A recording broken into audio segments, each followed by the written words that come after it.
Hello everyone, we're going to talk about geometric series right now. I want to just talk about what this is. So for a geometric series, you guys will see that it's a list of numbers that are being added together. And for a geometric series, there's usually some common r that we're multiplying each series by. And so the first task of a geometric series is to figure out what that r value is. And then we can say that if our average, and if the series converges, then we can actually find the sum of that actual series by taking the first term that we have and divide it by 1 over r. If for some reason the r value is greater than or equal to 1, then we will say that the series diverges.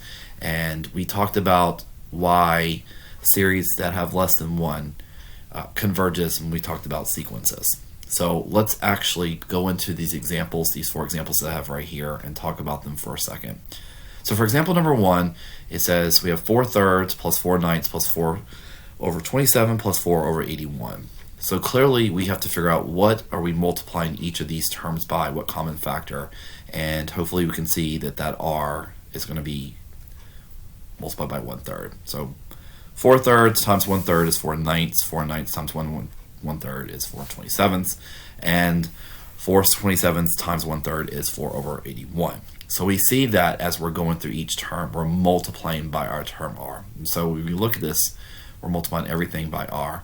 And so if we multiply this times 1 over 9, we get this one. That's why the r squared. And then we multiply this by r cubed, we get this value right here. So since we see that r is actually less than 1, then we can actually say that this series will converge. But the first thing that we can show you here is that the notation for this, the sigma, as it approaches infinity, this just means we have an unlimited amount of values here, and we're going to start where n is equal to 1. Then we can say that this is going to be 1/3 to the n, and we're going to throw a little 4 right here to start our first term out. So this is what our actual series looks like.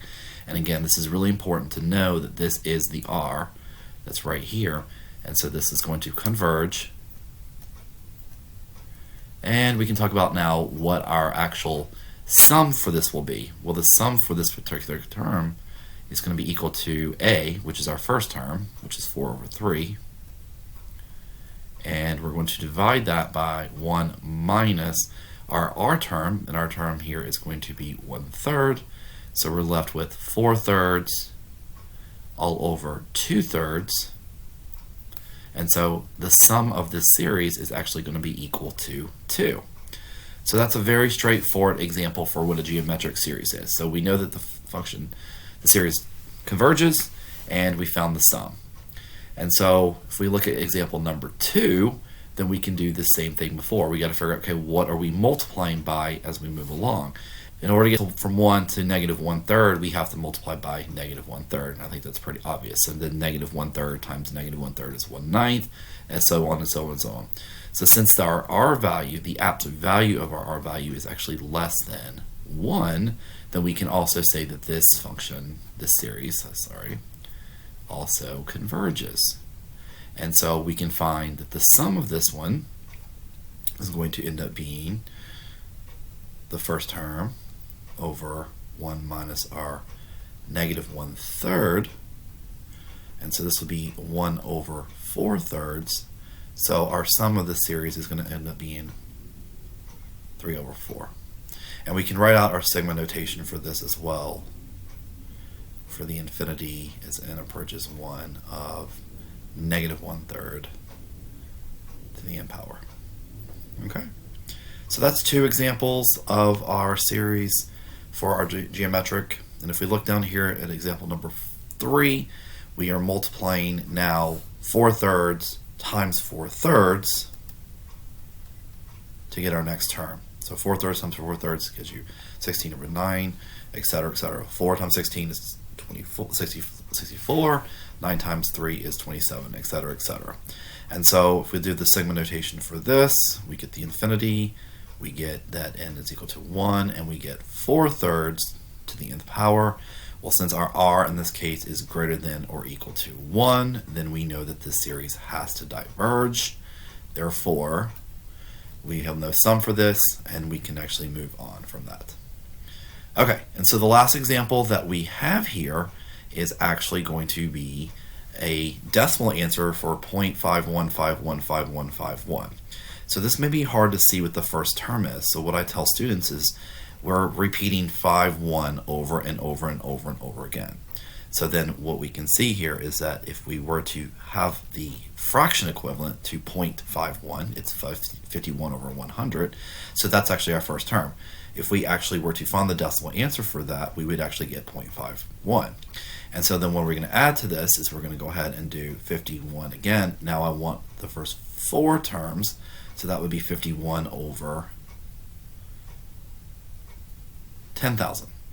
And that's going to give us our first 4 terms here. So that's going to be 0.0051.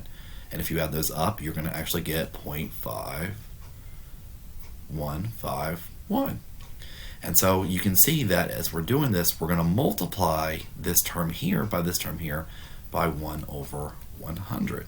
If I asked for the next term, it would be 51 over 1 and then 6 zeros. And so we'd have r equals 1 over 100.